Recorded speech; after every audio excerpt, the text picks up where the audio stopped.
Hey everyone, welcome back to another edition of NASCAR DFS Preview. I'm AustYn. And I'm Yacs. And we're heading down to Homestead-Miami. I guess from Daytona to Miami, it's down. It's a little further south. Yeah, so we're still in the state of Florida at the Dixie Vodka 400. So we're at a 1.5-mile track, which I consider my bread and butter. Normally when I've been doing these videos and lineups, I typically win at 1.5 miles. And this time, DraftKings made it pretty difficult. The price points are all over the place, and I'm not sure if that's how FanDuel. Yeah, it's pretty difficult too. Yeah. And the lineups are they come out on Wednesday night on DraftKings, and, Thursday, Friday, it gives you a little time to do a little research. A little tidbit about Homestead, it eats at your tires. Tire wear is very key here, and tire management, car management. There's 10 sets of tires in the Cup race. So it's a good bit. Yeah, so if you can get 30 laps out of your tires, you're doing pretty well on average. But then again, if it comes down to the end where it's like 5 to go or 10 to go even, maybe even a green-white checker to be truthfully honest with you, if you have an extra set of tires, that's probably going to be the difference in winning and losing because the fall-off is major here. And there's really – Atlanta's like this a little bit, and Darlington maybe. Darlington not quite as much as Atlanta probably, but so I kind of looked at Darlington mainly because the same tire model is at Homestead as was last year at Darlington, the 3 races they performed. And fuel strategy, it's been a big deal at Homestead, I remember in the past, so it could get pretty hectic at the end. So it'll be interesting. Yeah, and it's a weird number of laps, so it's 267 laps. It's a little shorter. I mean, it's 400 miles, so... So yeah, what I looked at also, if you look at Darlington, they use the higher horsepower engines than they do here. So they're using the 550 horsepower engines. So grip's going to be a premium. So those drivers that perform at high grip tracks are probably going to be okay. But it's all about saving your rear tires and where all the torque is and everything. Right. But. Yeah, so let's just go ahead and check out and see what DraftKings has to offer for us here. Alrighty. At the moment, Kyle Busch is your top-tier driver. So he's starting in 24th at 11.8. Martin Truex Jr. starting in 9th at 11.4. Chase Elliott starting in 11th at 11,000. Kyle Larson starting in 17th at 10.7. Ryan Blaney starting in 14th at 10.4. And Kevin Harvick starting in 4th at 10.1. So we have 6 drivers there in 10K range. And all of them really belong there, to be honest with you. There's a couple drivers like Hamlin and Logano that are priced pretty low, but it's just because of their starting point. So I feel very firmly that DraftKings has a formula that they're working up to make it more difficult week in and week out to do these lineups. And it was really fun doing this lineup this week. A little stressful. I feel like those that, at the Sports Chief, we normally just do one entry. And the entry that you see is what you get. And it's a lot of these other DFS players, they have like 150 entries. This is more of a single entry lineup for sure. Right. And I know Yachts does the same thing with FanDuel as well. Yep. So while looking at these lineups and the price points, I'll just go ahead and say it. NASCAR.com's been raving about this driver. You see it on social media, been raving about this driver, Tyler Reddick. So Tyler Reddick starting in 35th. He's at 8.5. I'm going to go with a chalk there because I feel like you have to. Tyler Reddick more than likely is going to perform really well. Of course, something can happen, but Reddick is just so good at this track. His average finish in the Cup Series is 4th, and I know that's only one race. The Xfinity Series, though, his average finish is 2nd. He's got 4 or so races under his belt in that, and his truck average finish is 3.7. He's just really good at running that high line against the wall and saving his tires. He's in a fast enough vehicle that he could win the race. And at that 35th starting position, too much positive potential, like in terms of positions gained. Top 10 is highly likely, especially if he can stay on the lead lap. And at 8.5, that's just a great value. I'm almost kind of shocked they priced him that low, to be perfectly honest with you, because you have like Matt DiBenedetto starting 2 spots back at 8.8. DiBenedetto, I realize he was in lower tier equipment in his start of his career, but the Wood brothers, he still was around the 20s, and that's just not good enough for me. I think Reddick could contend for the win. DiBenedetto more than likely won't. So that's the driver I went with first. And if you scroll down here, I'll go to the very bottom. So we have like Smithley, McLeod, Hill. Totally ignore all those drivers. One driver that was a little intrigued by was Quinn Houff. He's at 5-1. He's starting in 38th. If you look at Starcom Racing and his finishes normally, he's around 30th, 31st. It's about 7 or 8 spots gained. But then again, if it's long green flag runs, Houff is going to finish 7, 8 laps down more than likely. He just doesn't have the speed. So really, you're just considering Haley on up from 5,300. And Haley is in the 77 Spire Motorsports car. I'm going to be honest with you. I really don't know how they'll perform. Because him and LaJoy are starting in pretty high spots, truthfully. LaJoy's in 25th. I don't really like either of those drivers. I feel like you can maybe sneak in something there, but the likelihood of Haley finishing above where he's starting is pretty highly unlikely. LaJoy probably could, but it's still a risk because LaJoy, his average finish here is like 28th or 9th. And I know his car's a little better now than what it was, Go Fast and the other car he drove. It was like 72 or something. Yeah, I don't remember the team. Yeah. Yeah. But it's just not the same. I mean, it's a little better, but it's just a little different. I don't know how to explain that, but he's in 25th. So Alfredo is interesting. Anthony Alfredo starting in 27th at 5.5. I feel like he'll actually be owned a decent amount. I just don't know if the driver talent is there. I would have felt safe going Nemechek here, but Nemechek was a driver in Xfinity Series that performed well at Homestead. His average finish was like 4th.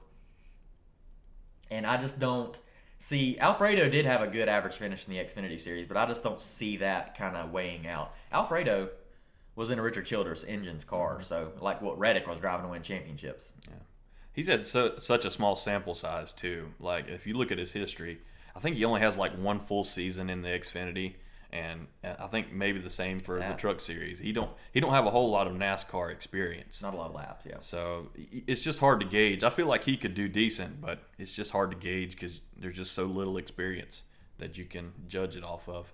Yep.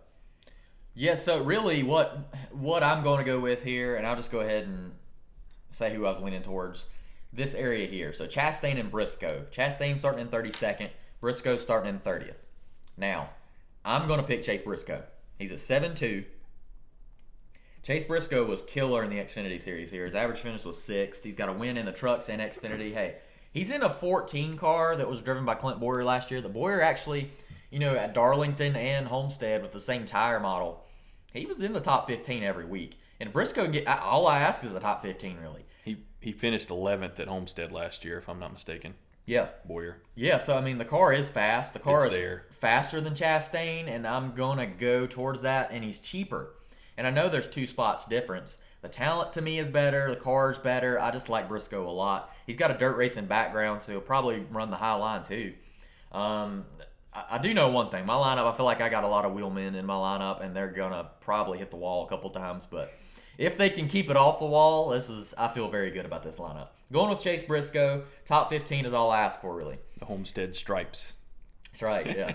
Which hurt a little more in Darlington. Yeah. But so, yeah, that's another one. And then my other anchor this week is going to be Austin Dillon. So Dillon is starting in 22nd. His average finish is 12th. He's had 6 straight top 15 finishes at Homestead. He's just Mr. Consistency at this track. And he's just known for keeping it in the top 15. He kind of sneaks up in the top 10 every once in a while. Dillon's gradually getting better over time, and I really like Richard Childress's engines here at this track. A lot of times when I pick mile and a halves, I tend to go Reddick and Dillon, or even when Hemrick was driving, I would pick Hemrick and Dillon. But really like Dillon at that price point. To finish top 15. Almarola is another attractive option there, starting in 16th. But it's just, to me, Dillon and Almarola are about on the same level.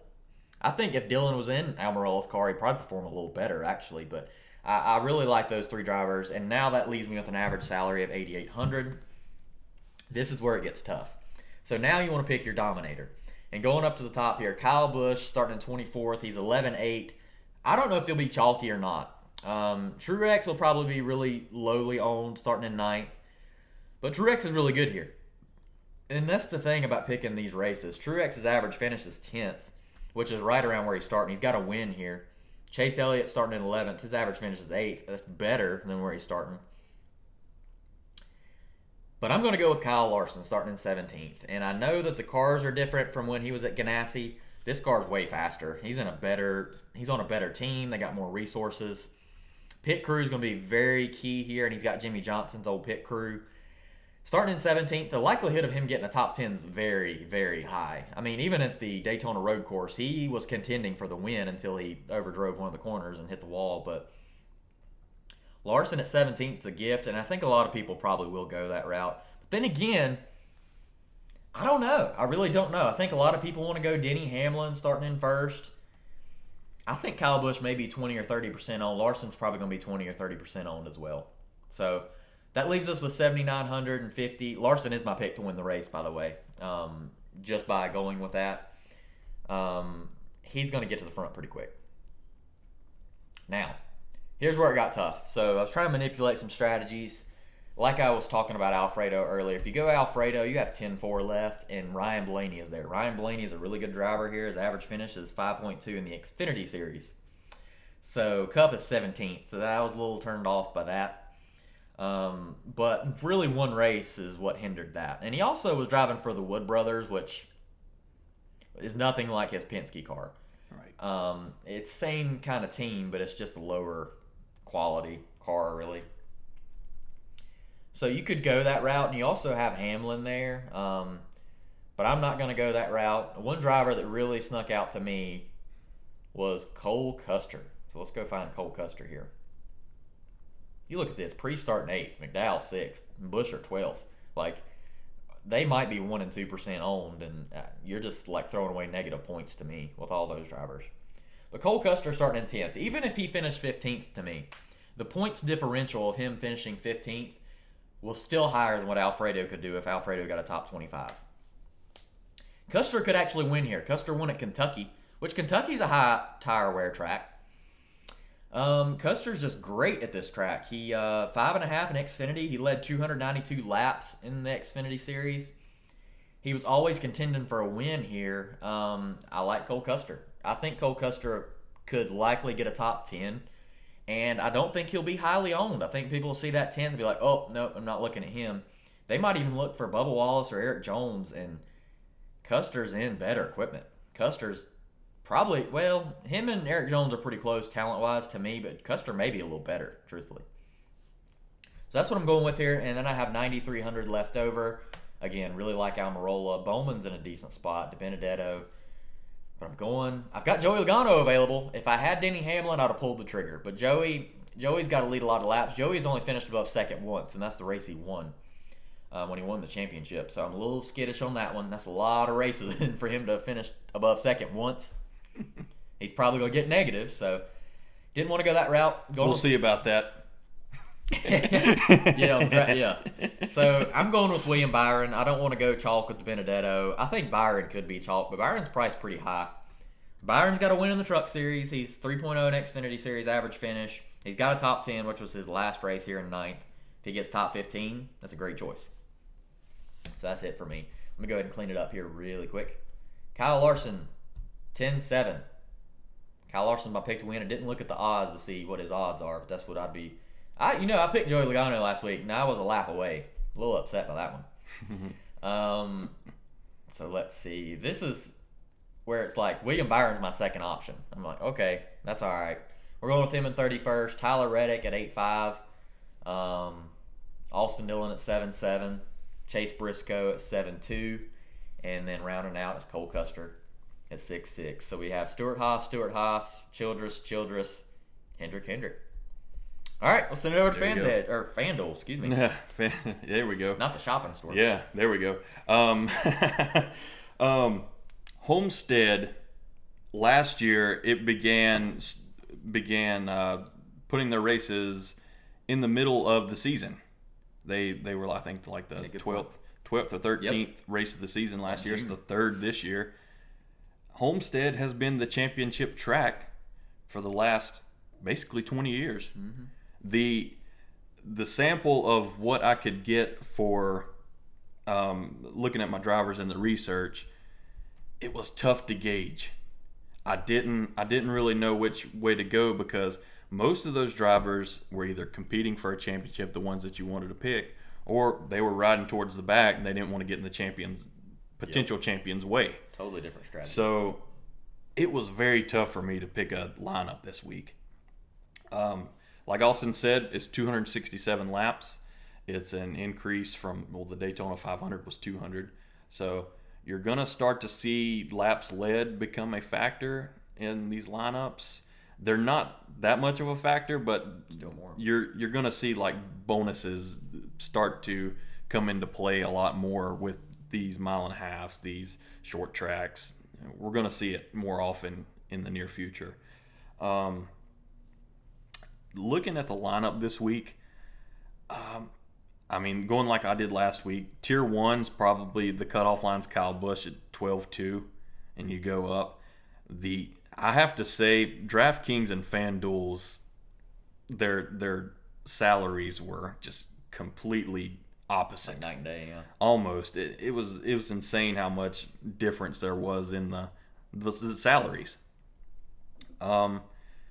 As where Kyle Busch was number 1 in DraftKings, he's number 5 in FanDuel. So strategy changes a lot in FanDuel. And I'm just going to get it out of the way. He'll probably be chalky, but 12-2 Kyle Busch, I feel like you got to have him.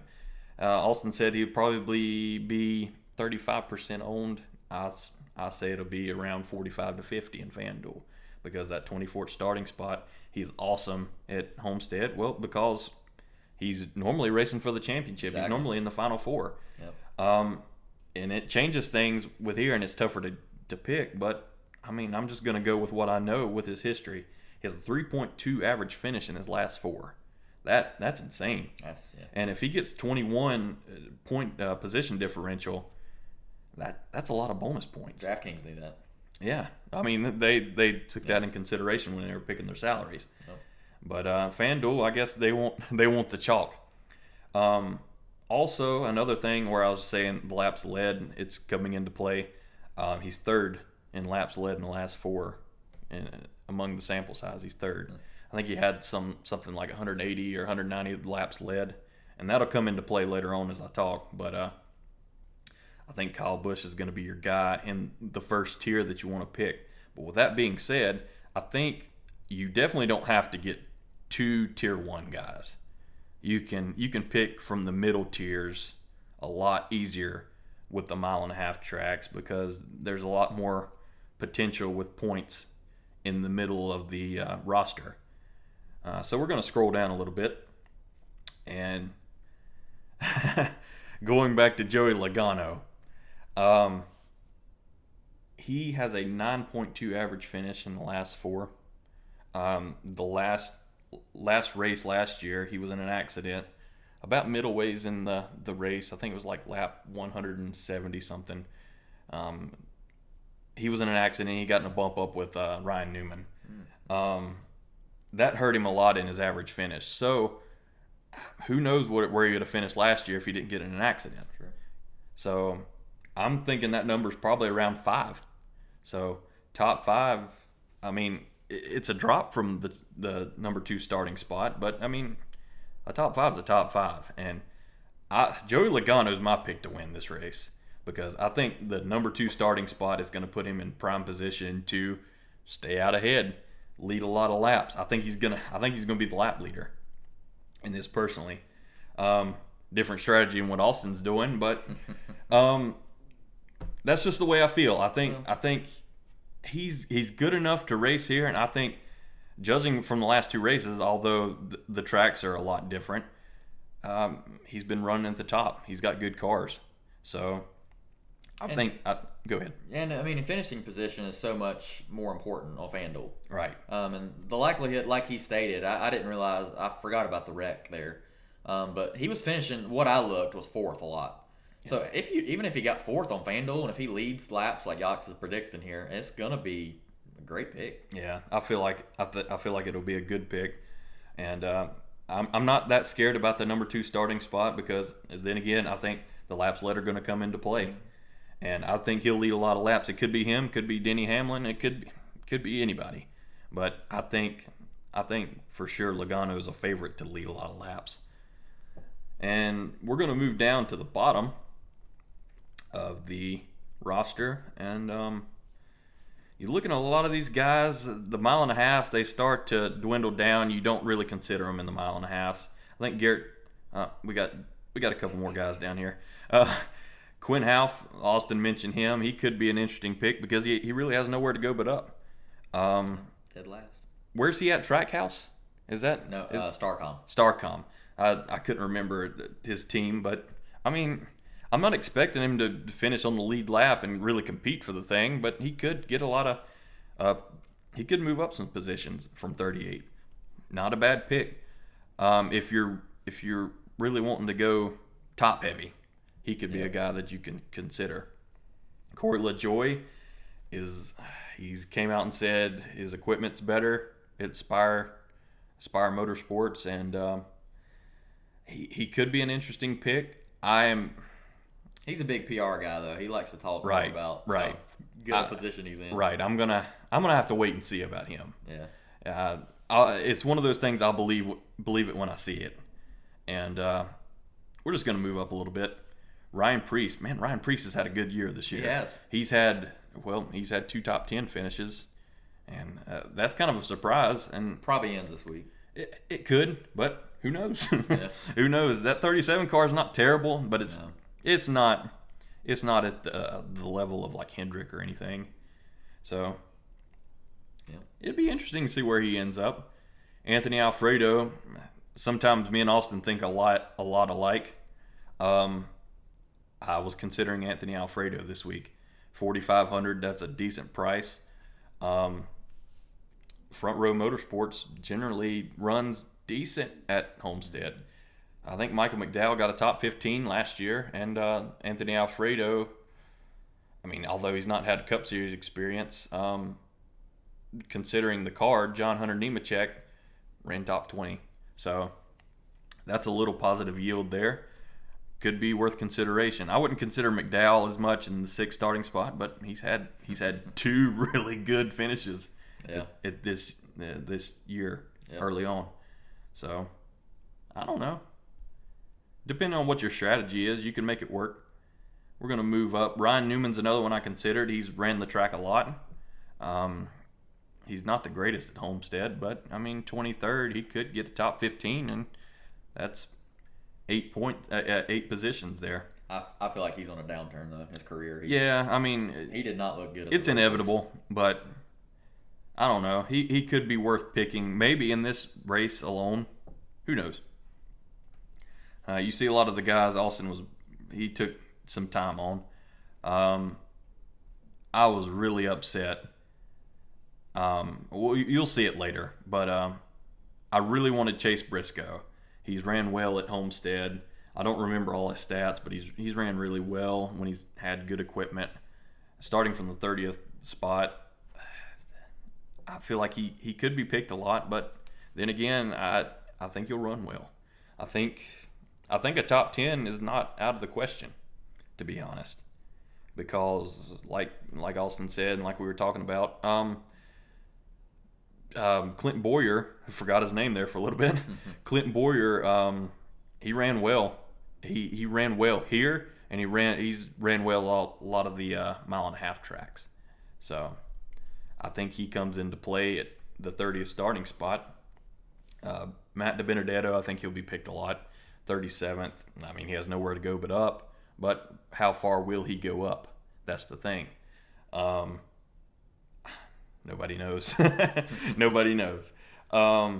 Eric Almarola, when I initially was making my lineup, Eric Almarola was one of the guys that I was going to pick for my anchor guy.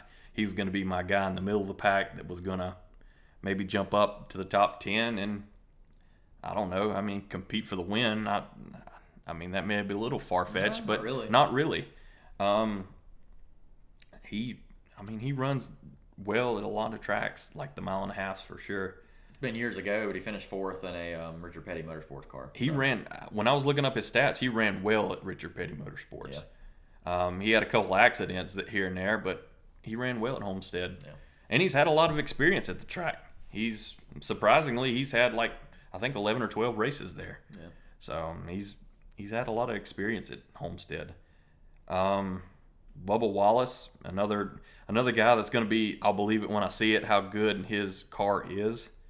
When he was at Richard Petty, 19th to 25th was where he was regularly running. So it's a little bit of a risk. Definitely at 7,600, it's a risk. Pretty high, yeah. But he ran well last year. I think he finished like 12th last year. So he could be a guy that makes a climb to the top 10. Wouldn't rule it out. I'm not gonna play it that risky this week though. But speaking of risk, I think the biggest risk that I'm gonna take in my lineup this week at 6,200 is gonna be Ross Chastain. I really wanted Chase Briscoe because I think Chase Briscoe is gonna have a good race. Not that I say that Ross Chastain will not, because he's had good finishes in good equipment. In the Xfinity last year, they ran back-to-backs. Because of the COVID situation, they ran back-to-backs a lot. He finished 9th and 3rd. And what car was he in? Colleague Racing. Colleague, yep. I couldn't remember. It was Colleague Racing. He finished 9th and 3rd. I mean, that's a decent car, but those are 2 top 10s and 1 top 5 there. And the last 2 truck races he ran, 2019 and 2020, 4th and 3rd. So he runs well here, but how well will he run in the 42 car? Looking up, I'm not very impressed with the Ganassi results in the last few Homestead races. Kurt Busch, I looked at Kurt Busch's stats in the last 2. He's had 2 races at Homestead. He's averaging around 19th. And Matt Kenseth, he finished like 25th last year. Kyle Larson's ran well, but he's had trouble with his car, and he's gotten in accidents at a couple races. So it's tough to gauge. It's tough to gauge with the 42 car, but I think he can go down, but it's very unlikely, I think, that he'll go down. I think with the lineup that I'm going to present, and you'll see it, I think this risk can pay off, because if you can get a top 20 out of Ross Chastain, I think you're golden. I think you're set for the rest of the race, because these other 2 guys that I'm going to pick are going to be, they could be dynamite for sure. So we're going to move on up. I don't know. Yeah, you can see it. We have almost 10.5 average per driver left, and we're just going to move up to that range. So AustYn Dillon, I'm going to cut it off right there. AustYn Dillon has ran well at Homestead. I think in his last 4, I don't have it written down, but in his last 4, I think he's averaging a top 10. I think he's like 9th place in his last 4. Mm-hmm. So I mean, he's 6 straight top 15. He is really solid at Homestead, and 22nd starting spot. That's a lot of positive yield there, potential yield. We're gonna see guys that laps led could come into play. Like I've said, Christopher Bell is a guy I really wanted to pick because he's got the momentum. He won last week. He's got that first Cup win out of the way, and he could be looking to go on a run. We'll see about him, how he reacts to the 1.5 miles in the Joe Gibbs Racing outfit. But in the 95 car in Levine Family Racing, he finished 8th last year. Good. He's a lot faster car now. He's in a lot better equipment. Not to say Levine was terrible. It wasn't, but it's just night and day almost. Like how good those teams prepare you for a good race, you know. William Byron was a guy that is definitely worth consideration. He got a top 10 last year, if I'm not mistaken. I think he finished 9th last year's race, 31st to 9th. He can definitely squeak out another top 10. But we're gonna go chalky again. Tyler Reddick, 9,200. Tyler Reddick is the king of Homestead. I mean, he is the king of Homestead. Finished 4th last year in his first race, Cup Series race at Homestead. And what AustYn, I'm going to bring this about in a different way. He hasn't finished below 6th in the top 3 series. Not a finish below 6th. 7 races. He's not finished below 6th. That is incredible. You don't see that much domination anymore at tracks, especially from a guy that's rising through the ranks like Tyler Reddick. 9,200. Initially I kind of thought, hey, that's a little high for him. 35th, but I looked into his numbers and he's incredible here. It turns out better on DraftKings because he's cheaper, and you can make things work with Tyler Reddick. And I almost left him out of my lineup, and I got to thinking, I was like, I'm going to regret this. I feel like because 35th starting spot, he has nowhere to go but up. If he gets in an accident, I mean, he's back where he started, but he has nowhere to go but up, basically. We're just going to get him out of the way, Tyler Reddick. He's awesome at Homestead. And he had like a feature this week with Kyle Larson, how they run similar lines at Homestead and how they've had a similar past. That was pretty cool. But I think he could compete for the win for sure. Mm-hmm. In the 35th starting spot, that's just a lot of points you're missing out on if you miss out on him in your lineup. We're going to go up. We have 11-7 left for one more driver.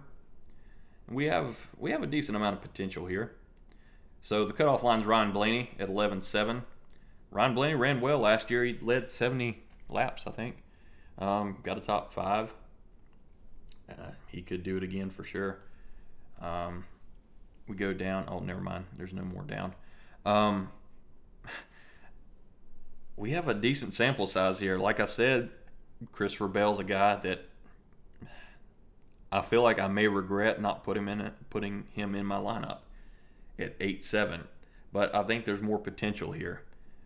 And I was down really to the positive position yield with William Byron at 31 or Kyle Larson at 11-3. And I'm gonna go Kyle Larson. Starting in 17th, he could compete for the win. He's ran well here when he has been running in the end.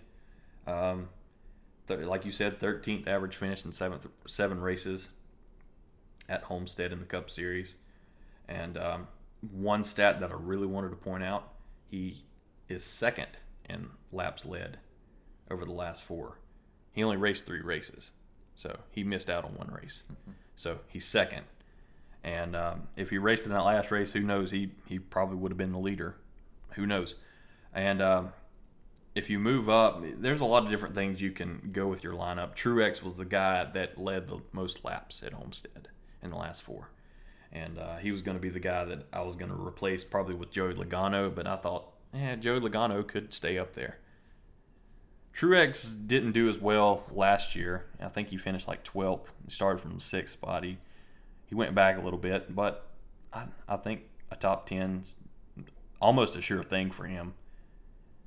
And these higher salary guys, I think FanDuel made you want to think about not picking these guys in Tier 1 because Kevin Harvick has a great history here. He's in 20 races, I think he's averaging like a 7th place finish.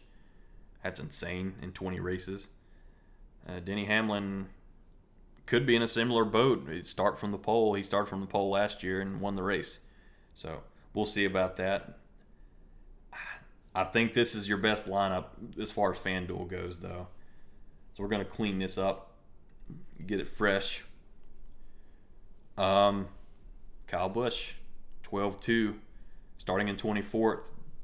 Probably will move up to the front of the field pretty quick, I would say, because we know how good a driver he is, and we know how good the equipment is. So I feel like you got to have him in your lineup. Kyle Larson, 11-3.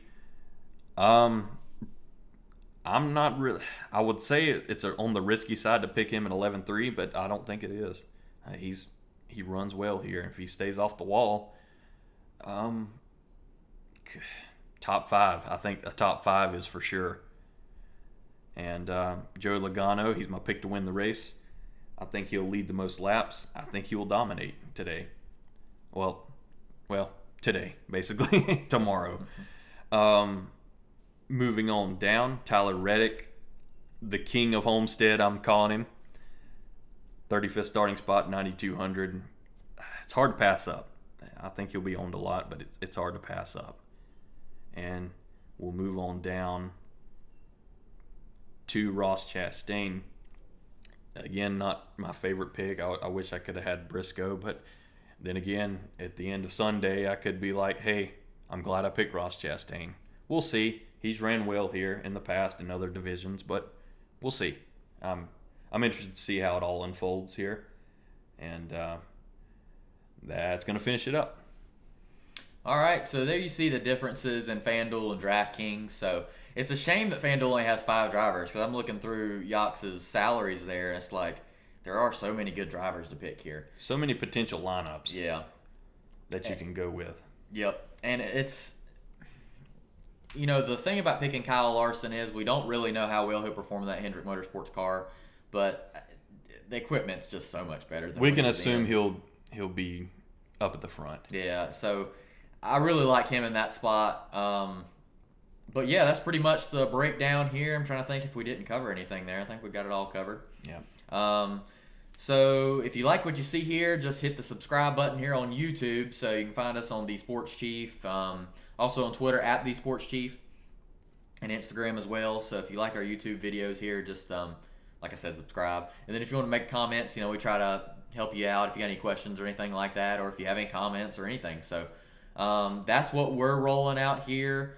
We have the Xfinity race on Saturday, so that's really the only other racing we have this weekend. So there's some Cup Series drivers in that too, so something to keep an eye out for. Yeah, to just get some laps in at this track. And again, we're racing in March. Is it probably similar weather-wise as it was at the end of the year? Probably.